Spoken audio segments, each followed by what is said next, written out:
እና የመጨረሻ አሳዛኝ ተሸናፊ ማለት ኖርዌይ ነው። ማን ሙሉ የዓለም ዋንጫ ቶርናመንቱን ሲያስደንቁን የነበሩት ገብቷቸዋል አይደለም? ካላቸው ተጫዋቾች በላይ ካላቸው ካፓሲቲ በላይ ሲጫወቱ የነበሩት እነሱ ናቸው። እናቴ ትሙት ማለት ኢንግላንዶች ዛሬ 2-1 ስላሸነፉ አይደል ምንም አልተገናኙም። ኖርዌይ ሙሉ ለሙሉ በልጧቸው ነበር። እንደሚያገቡ ያስተውቃሉ ኢንግላንዶች። እኔ ይሄንን ነው እየነገርኳቸው የነበረው። ኢንግላንድ አይችሉም ግን ያገባሉ። እንዴት እንደሆነ አላውቅም። ጨዋታ ያልፋሉ። አይችሉም ሲጫወቱ ምናምን ነገር ሁሉም ቲም ይቀጠቅጣቸዋል። ከሁሉም ቲም በታች ነው የሚጫወቱት ምናምን ከምትጠብቁት በታች ነው የሚጫወቱት። ቻንስ እንደፈለግከው ክሬት አያደርጉ ምናምን ግን ስቲል ያልፋሉ። ማን ኢንግላንድ ከ2018 በኋላ ለመጀመሪያ ጊዜ ነው ሰሚፋይናል የገባቸው። ገብቷላ? በጣም ያበደ ሰሚፋይናል ሲገቡ ክሮሺያ ነበር የጣላቸው። አሁን ግን አይመስለኝም። ማን ምክንያቱም ቤሊንጋም አለ። ቤሊንጋም ልክ አይደለም። 2 ጎል ዛሬ ገብቷላ? ኤክስትራ ታይም ላይ 2 ጎል ኤክስትራ ታይም ላይ ደገመላቸው።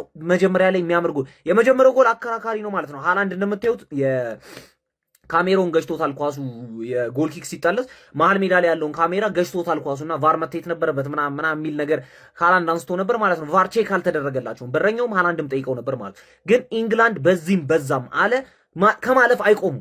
አይችሉም። ኢንግላንዶች ያልፋሉ፣ ይችላሉ፣ ያልፋሉ። ምንም ነገር በቃ እንዴት እንደሆነ አላቅም።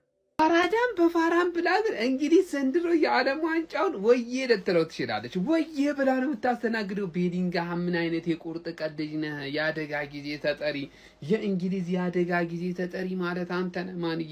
ቡድኑ እንዲህ በተቸገረበት በተጨነቀበት ሰዓት ላይ አውት ኦፍ ኖዌር እየመጣ የሚፈጥራቸው ነገሮች የሚያስቆጥራቸው ጎሎች ማንዬ።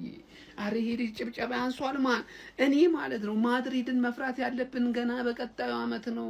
ኤምባፔን እያያችሁት ነው። ይሄንን እያያችሁ ሌላ ከለር ይዞ ሊመጣ ይችላል። ለማንኛውም ግን ይሄ የእንግሊዝ ብሔራዊ ቡድን ዘንድሮ ሳያስፎግር ዋንጫ ጠቀል ያደርግ ነው መሰለኝ። እኔ እየተመቸኝ አይደለም። ዋንጫው አካባቢ በጣም እየተጠጋጋ ነው። ዛሬ ሌሊት አርጀንቲና ጨዋታ አላት እንግዲህ ማንንም ይብራ አይመስልኝም። ግልጹን ለመናገር ምን ትላላችሁ? ያሰባችሁን አካፍሪ። ቤሊንግሃም ግን ይለያል ማንዬ። እንግሊዝ 4 ውስጥ ገብታለች። ጀማው ለዋንጫ ጠብቋት። አረ በስመ አብ። ልክ በቃ ሲቲ እንዶ የሆነ ከሆነ ቶርናመንት እንደተባረረ ያህል ነው የደበረኝ ማለት ነው። አንተ የኖርዌይ ቆሻሻውን ከበረኛ ግን አልቀስ፣ በቃ አልቀስ፣ ደም አልቀስ። ያባብሉታል ደግሞ። ምን አይነት የደደብ ስህተት ነው የምትሳሳተው? ኳስ እንዲህ ብለህ ትተፋለህ እንዴ? አንተ ፕሮፌሽናል በረኛ ራሱ እኮ አትመስልም። ሮጀርስ የመጣ ጠንካራ ብትለው የመጣው ግን ወይ ወደዛ ነው የሚተፋው። እንዲህ ፊት ለፊት ለቤሊንጋም አግባ ብለህ ያዙት አልኩኝ። ቤሊንጋምን አይደል ደግሞ ፈርስት ሃፍ ላይ አረ በስመ አብ። አረ ቤሊንጋም ታሪክ ሰራራባቸው። ከኬን እኩል ነው ጎል ያስቆጠረው 6 ጎል። ሃላንድን ማለት ነው አስተውላችሁ ከሆነ ላለማንቀሳቀስ ጌሂና ስቶንስን የክለቡን ዲፌንደሮች ነው ይዞበት የገባው። ያው ያውቁታል፣ እዛ አብረው ነው ትሬን የሚያደርጉት። እሱም ቢሆን ያውቃቸዋል እኮ። ለሃላንድም አድቫንቴጅ ነበረ፣ ግን ዛሬ ያሉ ነው ደግሞ ይሄን ኳስ ፈርስት ሃፍ አምልጦኝ ነው ለካ። ሶርሎስ ምን አይነት ጅል ነው ምናምን እያላችሁ ኮሜንት ስታደርጉልኝ ይሄ ጀዝባ የሆነ ሰውዬ ለካ ይሄን ኳስ ለሃላንድ ከልክሎታል። ለነገሩ ሶርሎዝ ላይ አይደለም ጥፋቱ እኮ ያ ደደብ የኖርዌይ መላጣ አሰልጣኝ ላይ ነው ጥፋቱ። ኦስካር ቦብን አስቀምጦ ኦስካር ቦብም ያው ደነዝ ነው ደንዟል፣ ግን ከዚህ ደነዝ ደግሞ ሽጥፍ ይሻላል። ይሄን አጥቂ ላለማስቀመጥ ብሎ እዚህ ዊንገር ጋር ያላፈዋል። ቅልጥፍጥፍ ያለ ይመስል ለራሱ እኮ ከአንድ አመት በኋላ የሚታዘዝ ሰውዬ። ኧረ በስመ አብ። ምንም ማድረግ አይቻልም። ኢንግላንዶች ግን ይችላሉ። ጌም ማኔጅመንት መጨረሻ ላይ ራሱ ኖርዌይ ሳይሆን ሲያስጨንቅ የነበረው ኢንግላንድ ኳሱን ይዞ ሲያሿቸው ነበር። ይችላሉ። በስመ አብ። ይሄ የዋንጫ ቡድን አሁን እንደዚህ አይነቱን አጫወትና እንደዚህ አይነቱን ሀገር በድፍረት ዋንጫ ይበላል ብላችሁ መናገር ትችላላችሁ ማለት ነው። ስዊዘርላንድም ማለፈች፣ አርጀንቲና ማለፈች፣ ከእንግላንድ ልታልፍ አትችልም ብላችሁ በድፍረት ነው የምትናገሩላት ማለት። በደንብ ነው መከላከል የሚችለው። የያዘውን ውጤት የትኛውንም ሀገር ጋር ሲጫወት አክብሮና ተከብሮ ነው የሚጫወተው ማለት ነው። የእንግሊዝ ብሔራዊ ቡድን ኖርዌይን ነው ምገጥም ብሎ ይሄ ከመከላከሉ አይለቅም። ሜክሲኮን ነው ምገጥም ብሎ እንደዛው ማለት። ሁሉንም ቲም አክብሯቸው እየተከላከለ ይጫወታል። ለዋንጫ በደንብ እንጠብቀዋለን ማለት ነው። ግን በጣም አንድ የሚያናድደው ነገር ዴክላን ራይስን ለምን እንደማያስቀምጠው ይገርመኛል። ዴክላን ራይስ በጉዳት የሚሆን አቅቶት እየተመለከተው ለምዶ ኮቢ ማይኖ የማይጠቀሙ ቤንች እንኳን አድርጎ ያስገባው ይሄ ከኮቢ ማይኖ ጋር ፐርሰናል የሆነ ይሻላቸው ማለት ነው። ከዛ ውጭ ግን ቅያሮቹ በሙሉ የሚገርሙ ናቸው። ስፔንስ ሮጀርስ ትክክለኛ ለእንግሊዝ የሚያክል ትልቅ ሀገር እንደምትጫወት ነው ያስመለከተ። አውትሳይድ ምናምን በድፍረት በኮንፊደንስ ነው ሹት ያደረገው። ያን ኳስ ቤሊንጋም ቆንጆ በሆነ ሁኔታ ነው የጨረሰው። ቤሊንጋም ምን አይነት ተጫዋች ነው ጋይስ! በዚህ ቶርናመንት የሚገርም ጊዜ እያሳለፈ ነው። ፍራንስ ተጫዋቾች ጋር እኩል እየተገዳደረ ነው የሚገኘው። ምናልባት ፋይናል ደርሰው ዋንጫው የሚያሳኩት ከሆነ ሁላ ድሩ ምርጡ ተጫዋቹ ነው መሸለሙ አይቀርም ማለት። ዛሬ ሃሪኬን ጥሩ አልነበረም በጨዋታው ላይ የነበረው እንቅስቃሴ። ከዛ ውጭ አበደ ጌም ነው የተመለከትነው። ቡካዮ ሳካ ተቀይራ ገብታ የሚገርም አይነት እንቅስቃሴ ነው ያስመለከተችን። ከፍጥነት ውጭ ኤሌት አንደርሰን ያበደ እንቅስቃሴ በመከላከልም እንዲሁም ደግሞ ወደፊትም የሚገርም እንቅስቃሴ ነው ሲያስመለክተን የቆየው። ኤርሊንግ ብራውት ሃላንድ ግን የሚገርም ጊዜ ነው ያሳለፉት። ሳይጠበቁ የሚጠበቀው እዚህ ውድድር ላይ እነ ብራዚልን ጥሎ እዚህ ደረጃ መድረሳቸው በራሱ ሌላ ትልቅ ስኬት ነው። እንግሊዝ ብሔራዊ ቡድን አልፋለች። እናንተ ደግሞ ሼር፣ ኮፒ ሊንክ፣ ሪፖስት እያደረጋችሁ ታልፋላችሁ። ይመቻችሁ። አስባነነ ፊፋ አስባነነ ማረው አስባነነ ፊፋ አንቲ አረ ፊፋ ዘው አሁን አንተ እንዳይነቀበለ ኤክስትራ ድረስ አጫወትካቸው። አይነቀበለ ይነቃሉ እነሱ አስባነን ካሁን በቃ ያ ታንጎሉን እንግዲህ ወላ ኖርዌይን ጥላ እንግሊዝ አለፈች። እንግዲህ ይታያችሁ በአንዱን ታርጌት ነው ጎል እያገባች የነበረው እንግዲህ እንግሊዝ ይታያችሁ ብቻ ፊፋ አሁን አንተ ዘዳት ኤክስትራ መጨመሩ ምናምን እንኳን አይደለም። ሃላንድ እንደዛ ሺት የሆነ ጨዋታ መጫወቱ ራሱ ወይኔ ፊፋ አስበላን። ፊፋ ወደት አሁን አስበላን። በቃ አስበላን።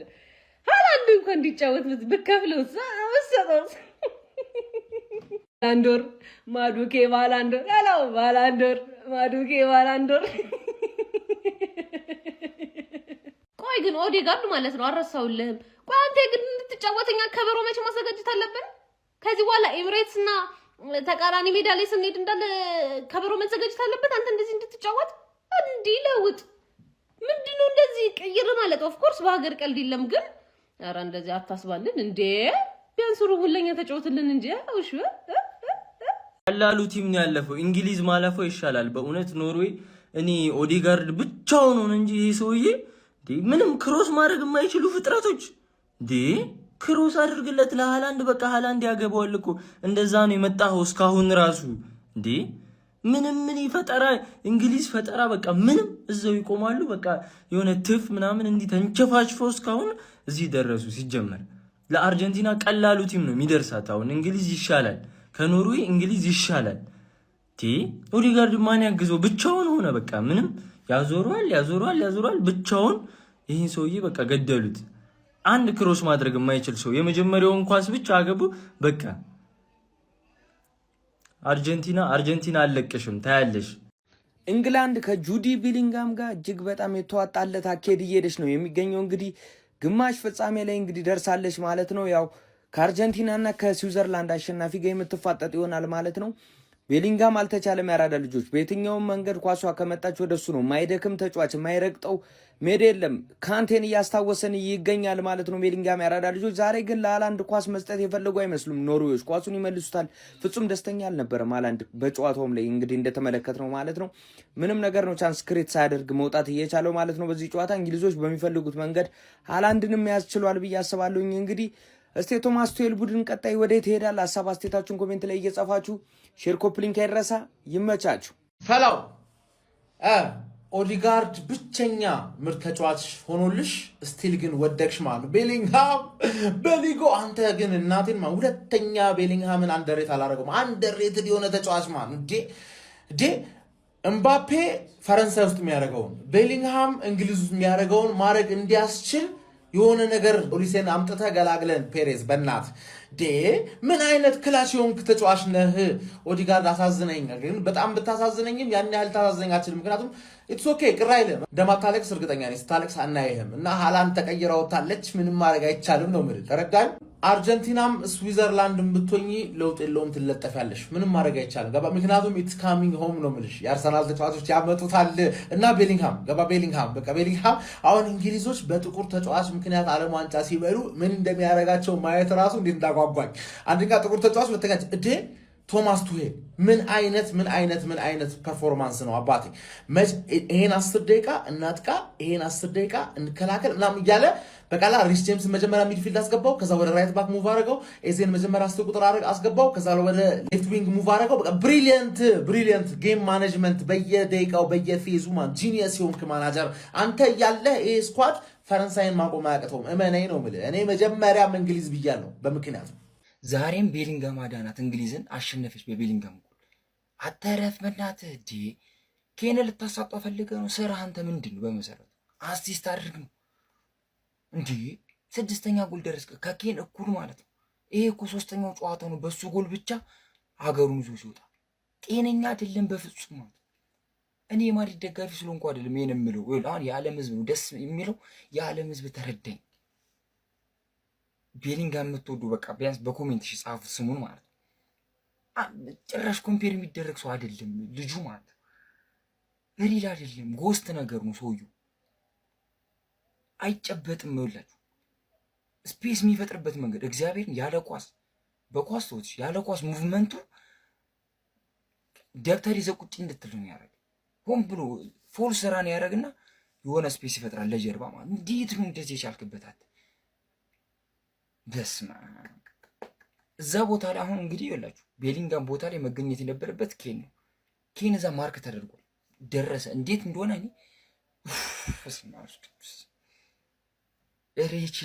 ይችላል መድኃኒዓለምን ማለት ይችላል። አሁን ሰው ኦቨርሬትድ ነው ሲለው ነበር፣ አሁን አንደርሬትድ ነው።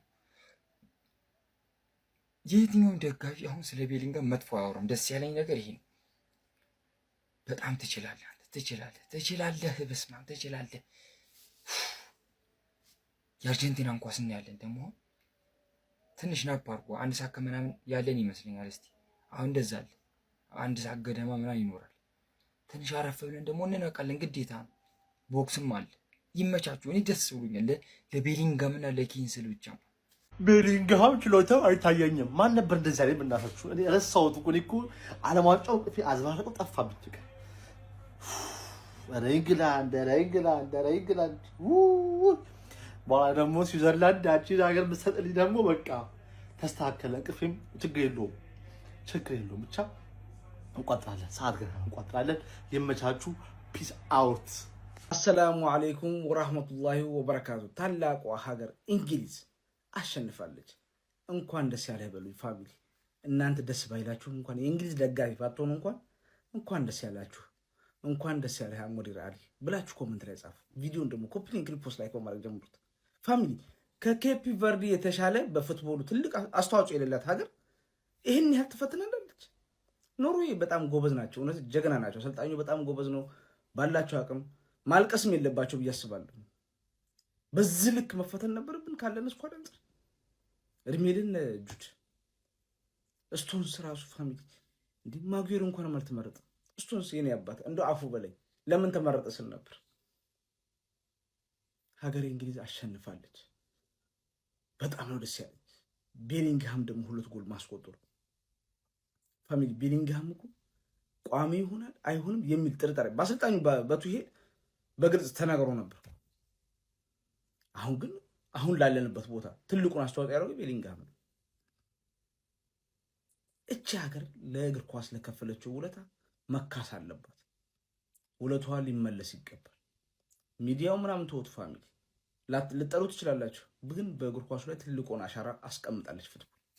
ለፉትቦሉ ትልቅ አሻራ አስቀምጣለች ሀገራችን እንግሊዝ ፋሚሊ። ሀገራችን አንዳት ይሄ ኳሰኛ ነው እያወራ ያሉት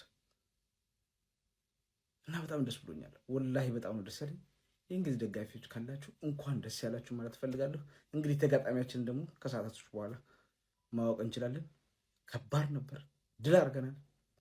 እንግዲህ ጉዞ ይቀጥላል። የተሰማችሁን ኮሜንት ላይ አስቀምጡ። ቪዲዮ ከተመቻችሁ ኮፒ ሊንክ ሪፖስት ላይክ ማድረግ እንዳይረሳ። ቴንክ ዩ። እንግሊዝ ኖርዌይን 2-1 በማሸነፍ ወደ ሴሚ ፋይናሉ ኖርዌይን በማሰናበት መግባት ትችላለች። ጋይስ ጁድ ቤሊንግሃም ምን አይነት ቶፕ ፕሌየር ነው! በዚህ ሰዓት እንደሱ ኮምፕሊት ሚድፊልደር አለ ብሎ ለማሰብ የሚቸግር ይመስለኛል። የዚህ ዓለም ዋንጫ ፐርፎርማንሱ ደግሞ ሌላ ታሪክ ነው። ዛሬም ለእንግሊዝ ሁለቱንም ጎሎች ማስቆጠር የቻሉ ተጫዋች እሱ ነበረ። ኖርዌዮች ግን በጣም አሳዛኝ ተሸናባች ነበሩ። የሚገርም ፋይት ነበረ ሲያደርጉ የነበረው። በዚህ ዓለም ዋንጫም ድንቀት ከነበሩ ናሽናል ቲሞች መካከል አንዷ ነበረች ኖርዌይ። በዚህ ጨዋታ ላይም እንግዲህ በፈርስት ሃፍም በሰከንድ ሃፍም የተሻለችው ናሽናል ቲም ኖርዌይ ነበረች። እንደውም ያመከነቻቸው ኳሶች ዋጋ አስከፍሏታል ብዬ አስባለሁ። በተለይም ደግሞ ሶሎርዝ ለሃላንድ የከለከለው ኳስ በጣም በጨዋታ ላይ ልዩነት ሊፈጥር የሚችል አይነት ኳስ ነበረ። በቅድሚያ እንግዲህ ኖርዌዮች ነበር በዚህ ጨዋታ ላይ 36ኛው ደቂቃ ላይ በሽልረፕ አማካኝነት ክሮስ ለማድረግ የሄደውን ኳስ በጣም በግሩም ሁኔታ ተቆጥሮ እንግዲህ ቀዳሚ መሆን ችሎ የነበረው ማለት ነው። ከዚያ በኋላ እንግሊዞች የመጀመሪያ አጋማሽ ሊጠናቀቅ ጥቂት ሽርፍራፊ ሰከንዶች በሚቀሩበት ሰዓት ላይ ጁድ ቤሊንግሃም 47ኛው ደቂቃ ላይ ያስቆጠረላቸው። በድጋሚም እንግዲህ ጨዋታው ወደ ኤክስትራ ታይም ካመራ በኋላ 93ኛው ደቂቃ ላይ ጁድ ቤሊንግሃም ተጨማሪ ጎል ለእንግሊዝ አክሎላት ሁለቱንም ጎሎች በሱም በማስመዝገብ 2-1 አሸንፋ ወደ ግማሽ ፍጻሜው እንድትገባ ማድረግ ችሏል። የምር እንግሊዝ ዛሬ በጣም ትክክለኛ የዋንጫ ቲም ከሆነች ኖርዌይ ላይ አቅሟን ታሳያለች ብዬ አስቤ ነበረ። ኖርዌይ ግን በጣም ከጠበቅኳት ሆና ቶፕና ነበር በጨዋታው ላይ እንግሊዝን ስፈትን የነበረው። እንዳልኳቸው ያመከኗቸው ኳሶች ዋጋ አስከፈላቸው እንጂ ጨዋታው ላይ ከእንግሊዝ የተሻለ ቢሆን ነው እንጂ ያነሰ ፐርፎርማንስ አሳይቷል ብዬ አላስብም። የኤክስትራ ታይም ልዩነት ነው ሁለቱም ቡድኖች የለያያቸው ብዬ የማስበው ማለት ነው። ኤክስትራ ታይም ላይ እንግሊዝ ግን በጣም ጥሩ ነበረች። ውጤቱንም እንግዲህ ማግኘት ትችላለች ማለት ነው። ጁድ ቤሊንግሃም አሁንም እንግሊዝን ተሸክሞ መውጣቱን ቀጥሏል። ሜክሲኮም ጨዋታ ላይ 2 ጎል አስቆጥሮ ነበር። ዛሬም 2 ጎል። ሌላ ታሪክ ላይ ያለ ልጅ ነው። ስለ ጨዋታው ምን ትላላችሁ? ሀሳባችሁን አጋሩኝ። የፕላስ ምልክቱ መጫ እንዳትረሱ። የራይስ አለመኖር ዛሬ ገባኝ ነው። ራይስ ባይኖር እንደዚህ ኖርዌይ እንደዚህ አረ ራይስ መመለስ አለበት። በስመ አብ እንዴ እንግላል ይህ ሰውዬ እንዴት አባቱ ነው የሚችለው? ጋይስ ሚድፊልደር ነው ወይስ አጥቂ ነው? ዛሬ ጁድ ቤሊንግሃም እንግሊዝን እንግዲህ ተሸክሟት 4 ውስጥ ይዟት ገብቷል። ኖርዌዮች ግን እንዴት አባታቸው ነው የሚችሉት? ጋይስ በነገራችን ላይ እንግሊዝ ዛሬ እድሜ ለጁድ ቤሊንግሃም እና የኖርዌው ግብ ጠባቂ ኔላንድ ያንን ስህተት መሳሳቱ ጠቀማቸው እንጂ በጣም ከባድ አደጋ ውስጥ ገብተው ነበር ማለት ነው። በነገራችን ላይ ጁድ ቤሊንግሃም እንደምታውቁት ሚድፊልደር ነው ተብሎ ነው የዘንድሮ የዓለም ዋንጫ ላይ ደረሰው። ነገር ግን ከኪሊያን ምባፔ ከሜሲ እና ከሃላንድ በማነስ በ6 ጎሎች ማለት ነው ለወርቅ ጫማው እየተፎካከረ ይገኛል። ከሃሪኬን እኩል እንግዲህ በዘንድሮ የዓለም ዋንጫ ለእንግሊዝ ብሔራዊ ቡድን 6 ግቦችን ማስቆጠር ችሏል። እንግሊዝ እንግዲህ በቀጣይ ከስዊዘርላንድ እና ከአርጀንቲና አሸናፊ ጋር ግማሽ ፍጻሜው ላይ ትገናኛለች። እንደኔ ግን እንግሊዝ በዛሬውና ባለፉት ጥቂት ጨዋታዎች ባሳየችው አቋም የዘንድሮውን የዓለም ዋንጫ ትበላለች የሚል እምነት የለኝም። ፋይናል እንኳን ብትደርስ ወይ በስፔን ወይ በፈረንሳይ ምናልባትም የምትሸነፍበት እድል ሰፊ ይመስለኛል። የእናንተን ግምት ግን ኮመንት ላይ ያስቀምጡልኝ። ይመቻችሁ። ሃላንድ አለቀሰ። እሰይ እኔ አንድ ቀን እዚህ ሮቦት ላይ ቋጥሬ እንደሚሳካልኝ ያቅ ነበር። እድሜ ቤሊንጋም ነው ሮቦቱ። እንደውም ግባለት። የእንግሊዝ የቁርጥ ቀን ልጅ ቤሊንግሃም ሀገሩን ለሴሚ ፋይናል አሳለፈ። የሚገርም ተጫዋች። እንግሊዞች ለመጀመሪያ ጊዜ ከ1966 በኋላ በታሪካቸው ደግሞ ለ4ኛ ጊዜ ሴሚ ፋይናል ደርሰዋል። ተሟሟተ ቤሊንግሃም ምርጥ ልጅ፣ በቃ ለሀገሩ በአስፈላጊ ሰዓት በአስፈላጊ ታይም የሚደርስ ምርጥ ተጫዋች፣ የቁርጥ ቀን ልጅ ብየዋለሁ። ቤሊንግሃም ይችላል። እንግሊዞች እንግዲህ የስዊዘርላንድ እና የአርጀንቲናን አሸናፊ ይገጥማሉ። እርግጠኛ ነኝ፣ እርግጥ ኳስ ላይ እርግጠኛ ነኝ አይባልም፣ ግን 80% እርግጠኛ ነኝ ከአርጀንቲና ጋር የሚደርሰው። ታሪካዊውን እንግዲህ የ19 ምናምን የማራዶና በእጅ ያገባውን ጨዋታ ይደግሙታል ብዬ አስባለሁ።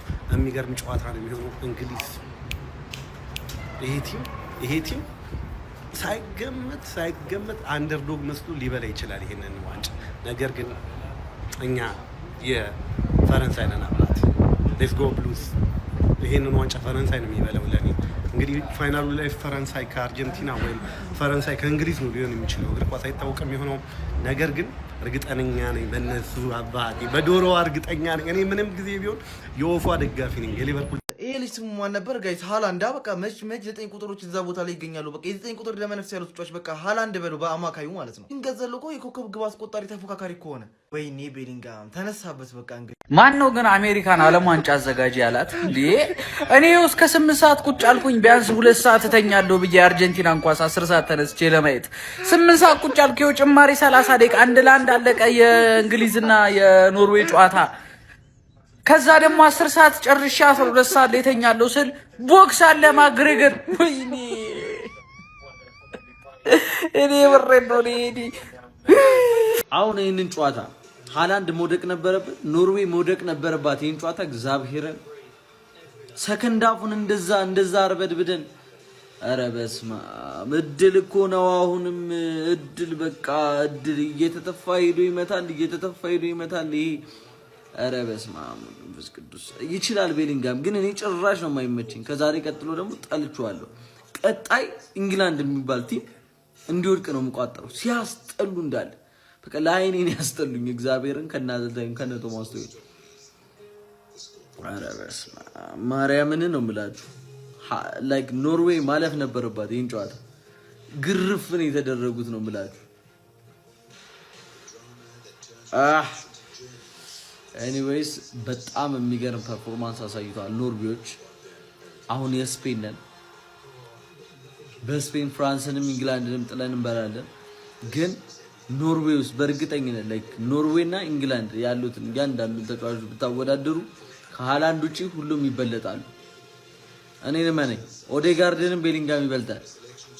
እና ላይክ እስካሁን ይሄን ሁሉ ሰርቫይቭ ማድረጋቸው ይሄ ሁሉ ማታገላቸው ምናምን ያን የመሰለ ጎል ማግባታቸው ፒክፎርድ ላይ ምናምን በቃ ቀላል ነገር አይደለም። ሊከበሩ ይገባል ኖርዌዮች እግዚአብሔር እና እስቲ ስለ ኖርዌይ እና ሌላ ነገሮች ሀሳብ ካላችሁ ኮሜንት ላይ አስቀምጡልኝ። ነባ ሲቲ ቴሌግራማችንን ጆይን ማድረጋችሁ እንዳረሱ ሊንክ ባዮ ላይ አለላችሁ። ቻሌንጅ ስላለን ተሳተፉ።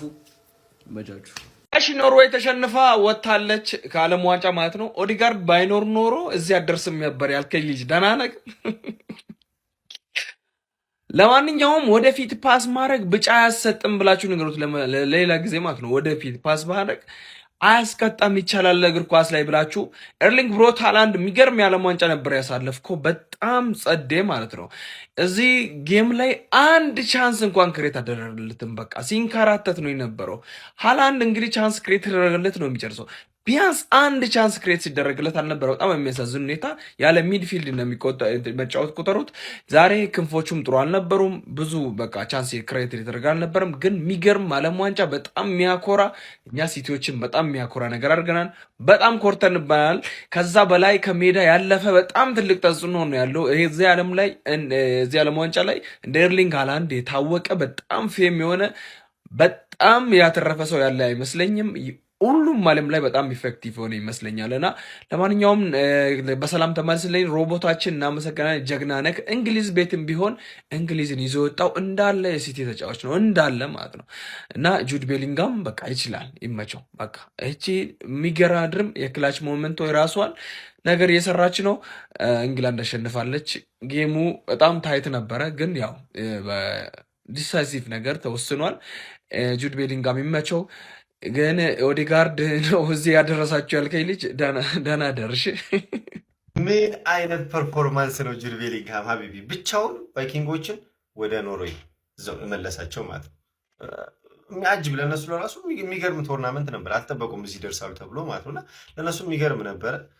ግን ይሄ ሰውዬ ላይክ ላስት ከሜክሲኮ ጋር 2 ጎል ዛሬ ደግሞ 2 ወሳኝ ግቦች ማለት ነውና እኔ በጣም የሚመች ተጫዋች ነው። ብዙ ቨርሳታይል ነው። በዛ ላይ እስከ ጥጉ ነው ሀቢቢ እንትን የሚለው ማለት ነውና እንግሊዝን አሁንም አንደርስትሜት እንዳታደርጓት ነው የምለው። ይሄ ቶማስ ቱሄል የሚባል ሰውዬ በጣም ጠንቃቃ ሰው እያያችሁት ነው። ለውጦቹ ቅያሬዎቹ ምናምን ማለት ነው። ፋይናል እንደውም 5-4-1 ሁሉ አድርጎት ነበርና ላይክ ፋይናል የምደርስ ከሆነ እንግዲህ ከስዊዘርላንድ እና ከምናምን ከአርጀንቲና አሸናፊ ጋር ፋይናል የምደርስ ከሆነ የሆነ ላይክ በዲቴሎች ስለሚጠነቀቅ አዛ የሆነ ቡድን ነው ናቅ የሚደረግ ቡድን አይደለም። ወገንታት ይሄ ቲም ማለት ነው። ለእኔ ተመችቶኛል። የሚያጅብ ጨዋታ ነው። ስደግፋቸውም ስለነበረ ማለት ነው። እስኪ ሀሳባችሁን ኮሜንት ላይ አስቀምጡልኝ። ኮፒ ሊንክ አድርጉት። ከመሸ ነው ወገን ከመሸ ይላሉ። ለሌላ 9 ሰዓት እየፖሰትኩ ማለት ነው። እንግሊዝ በጁድ ቤሊንጋም 2 ጎሎች አማካኝነት እንግዲህ ኖርዌይን 2-1 በማሸነፍ ወደ ቀጣዩ ዙር ወደ ሰሚ ፋይናል እንግዲህ ማለፏን አረጋግጣለች። የዓለም ዋንጫው ድምቀት የነበረችው አርሊንግ ሃላንድ እና ኖርዌይ እንግዲህ ተሰናብቷል። ሃላንድ ያው ስራ ይፈልጋል። ቆሞ ነው እንዳለ የጨረሰው፣ ምንም አላረገም።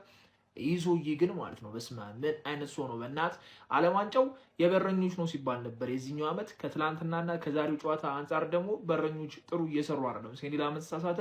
የኖርዌይም ግብ ጠባቂ ደግሞ ሹቶቹ ከባድ ናቸው። ነገሩ ለመያዝ መሞከር እሱም ከባድ ነው። ባያዙት ይሻል ነበረ። ቤሊንግሃም ግን ትክክለኛ ቦታ ላይ ትክክለኛ ሰዓት ላይ ተገኝቶ ሁለተኛውን ጎል ማስቆጠር ቻለ። ምንም እንኳን ኖርዌይ በ90 ደቂቃ ውስጥ ጎል አስቆጠራ ቢሻርባትም ኦልሬዲ በሃላንድ ፋውል ሰርቶ ነበርና ኢንግላንድ ሜቢ ፋይናል የመድረስ እድል አላት። ኢንግላንድ ከፍራንስ ወይ ደግሞ ኢንግላንድ ከስፔን እስቲ ገምቱ። አርጀንቲናን ታሸንፋለች ብዬ አስባለሁ። እግዚአብሔርን የመጨረሻ አሳዛኝ ቲም መቤቴን ኖርዌይ መቤቴን እኔ በጣም ያሳዝኑኝ አላቸው። እኔ እናያለን ኳስ እንግሊዝ እግዚአብሔርን ጎል ያስቆጥራሉ፣ ግን እንዴት እንደሚያስቆጥሩ አይታወቅም። እኔ ጨዋታቸውን እያየሁ ነው እኮ ሙሉ በሙሉ ፖዚሽን ይዘውታል እኮ የጨዋታው ላይ። ግን ምንድነው ችግሩ መሰላችሁ? ጎል እንዴት እንደሚያገቡ አታውቁም። ይሄ ጤነኛ ያልሆነ ሰውዬ ምን አይነት ጎል እንደሚያስቆጥር አታውቅም፣ አትጠብቀውም። በቃ ቤሊንግሃም ዛሬ ምን ለማድረግ የሞከረ እንደሆነ አልገባኝም። ለዚህ ውጤት ተጠያቂ ይሄ ውሻ ሶርሎስ። አንተ ኳስ እንዳትጫወት በቃ እንዳላይ ስትጫወት ሁለቴ ታስባለህ። ለሃላንድ ፓስ ለማድረግ አንተ ዓለማችን ምርጡ አጥቂ እኮ ነው እዛ ጋ ያለው። ፓስ ማድረግ ነው በቃ ግራ ማለት ነበረ። እሱ ነው በቃ ዋጋ ያስከፈላችሁ። ከዛ ኖርዌይ ሙሉ በሙሉ ተበልጦ ነበር። ሰርፕራይዝ ቲምም የነበረው እሱ ይመስለኛል ለዚህ ወርልድ ካፕ እንጂ ሙሉ እኔ ኢንግላንድ እኔ በምንም ተአምር ወርልድ ካፕ ትበላለች ብዬ ለመናገር ኮንፊደንሱ የለኝም። ምክንያቱም እንዴት ጎል እንደሚያገቡ አታውቁም። አይችሉም ስላችሁ ጎል ማስቆጠር የምታዩ ሰዎች አንደርስታንድ ታደርጉኛላችሁ እንዴት መናገር እንዳለብኝ ስለዚህ ጨዋታ። በጣም ነው ያሳዘኑ ኖርዌይ። ቡድን ውስጥ ማንም አይነት ጁድ ቤሊንግሃም ብቻ ይኑርልን። 2 ተከታታይ ጨዋታ 2 አስቆጥሮ አገሩን በጫንቃው ተሸክሞ ነው ያሳለፋቸውና ፔሌ ነው ከ23 ዓመት በታች በሁለት ተከታታይ ጨዋታ ሁለት ማስቆጠር የቻሉ የሱ ሪከርድ ተጋርቷል። ጨዋታው እንዳልኳችሁ ነው በዛው ቴምፖ ቀጥሎ በጁድ ልዩነት አሸንፈው ሴሚፋይናል ደርሰዋል። አርጀንቲና ከስዊዘርላንድ ደግሞ እናያለን። አንድ ተጫዋች ወርልድ ክላስ ስለመሆኑና ስላለመሆኑ መጠየቅ የምትፈልግ ከሆነ ክለች ወይ ደግሞ ቡድኑ በጣም የሚያስፈልጉ የነበረ ሰዓት ላይ መገኘት ይችላሉ የሚለው በጣም ቀዳሚ ከሆኑ ክራይቴሪያዎች ውስጥ አንዱ ነው። ጁድ ቤሊንጋም ዛሬ ያደረገው ኢንግላንድ 2 ኖርዌይ 1 ካረጉት ጨዋታ የተረዳናቸው 5 ነገሮች። የመጀመሪያ የተረዳው ነገር ምንድነው? ኖርዌዮች ለኢንግላንድ ኳሱን ሰጥተው እነሱ ፕሬሸሩን አብዞርብ አድርጎ ለመጫወት ነበር ጨዋታውን የገቡት። እስከ 20ኛው ደቂቃ ድረስ እስከ ዛሬ ድረስ ኖርዌይም ኢንግላንድን ባረጉት ጨዋታ አንድ ላይ ማለት አንድ ጎል ብቻ ነበር የተቆጠረ የነበረው። በዚህ ጨዋታ ላይ መጀመሪያዎቹ ደቂቆች ላይ ጎል አልነበረም። ከኦዴጋርድ የተቀበለውን ኳስ ሼርለፕ የሚባለው ተጫዋች ክሮስ ያደርጋሉ ሲል የመጀመሪያ ጎልን አስቆጥሮ ኖርዌይ መምራት ችላ ነበረ። ከዛ በኋላ ነው ሁለተኛ የተረዳው ነገር የተፈጠረ። ቢግ ፕሌየርስ ሁልጊዜ ስቴፕ አፕ ያደርጋሉ። ስለ ጁድ ቤሊንጋም በአንድ ማውራት ነው የምፈልገው እዚህ ነጥብ ላይ ማለት ነው። እና ኳሱን ያገኙት የሚገርማችሁ ላይ ከጎል የተመታ ኳስ የዓለም ዋንጫ ካሜራ የስቴዲየሙን ካሜራ ገጭቶ ሲመለስ ነው በካውንተር አታክ የጀመሩት። ፌር ነው ወይ ላይሆን ይችላል። ነገር ግን ሁኔታውን አይቶ በዛች በተገኘች የመጀመሪያ ብሬክ ጎል ማስቆጠር መቻል ራሱ የአንድ ተጫዋች ክላስ ነው የሚያሳየው።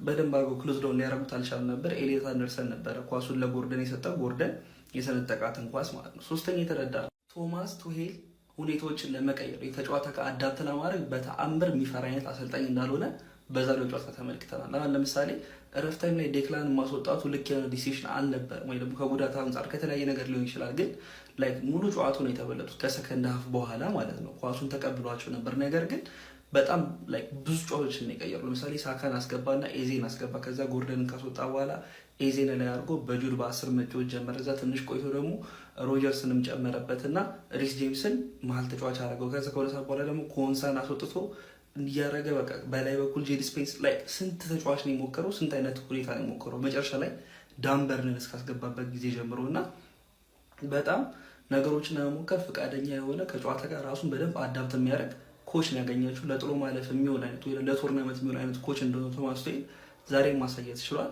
አራተኛ የተረዳነው ነገር ለአንቺ አንደርሬትድ የሚለው ቃል ሲያንስሽ ነው። ማርያም ኦዴጋርድ ጨዋታ መርዳት የምትፈልጉ ከሆነ ይህን ጨዋታ ማየት በጣም ቀላል ነበር። ለምንድነው ፎርዋርድ ፓሶች የማያደርገው ስንተቃ ፓሶች የማያደርገው ምናምን ያልነበረም ጨዋታ ያልነበረ የኖርዌይ ጨዋታውን በስራ ዲክቴት አድርጎ ኖርዌይ እስካሁን የመጣችው መንገድ እንድትመጣ ያረጋትም ራሱ ነው። የዛሬው ጨዋታ ላይ እስከ ቆየችበት ደረጃ ድረስ እንድትቆይ ያረጋት ማርቲን ኦዴጋርድ ነው። ከዛ በኋላ ግን ሁለተኛ ጎል ሲቆጠርባቸው ላይ ኤክስትራ ታይም ከገቡ በኋላ ካልተጠበቀ ኳስ ከትርፍ የመጣ ኳስ ነበር የገባ የነበረው። ያን ነገር ምንም ማድረግ አይችሉም ነበር። ግን ነገር ግን እያንዳንዱን ፕረስ ብረክ እያደረገች ስትጫወት የነበረችው ሙሉ ጌሙን ዲክቴት ያደረገችው የሚድፊልድ ተጫዋች ዛሬም ብትሆን ማርቲን ኦዴጋርድ ናት። የመጨረሻ የተረዳንን አምስተኛው ነገር ይሄ የኖርዌይ ቲም አንገታቸውን ቀና አድርገው ነው መሄድ ያለባቸው። ምክንያቱም ሩብ ፍጻሜ ድረስ ደርሰዋል።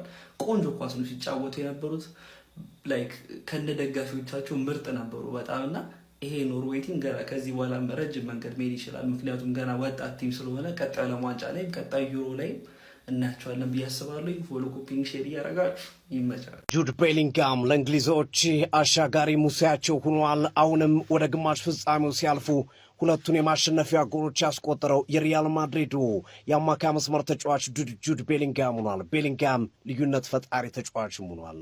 ኖርዌዮች ቀድሞ ጎል ቢያስቆጥሩም ቤሊንጋም ረፍት ላይ አቻረገ። ጨዋታው በሁለተኛው አጋማሽ ጎል ያልተቆጠረበት መሆኑን ተከትሎ 1-1 በመጠናቀቁ በሙሉ ሰዓት ውጤት ወደ ተጨማሪ 30 ደቂቃ አምርተዋል።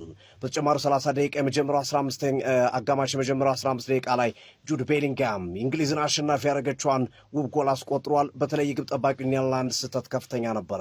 ሞርጋን ሮጀርስ ከርቀት አክሮ የመታውን ኳስ ተፋው። ቤሊንጋም መረብ ላይ ወዘወዘው።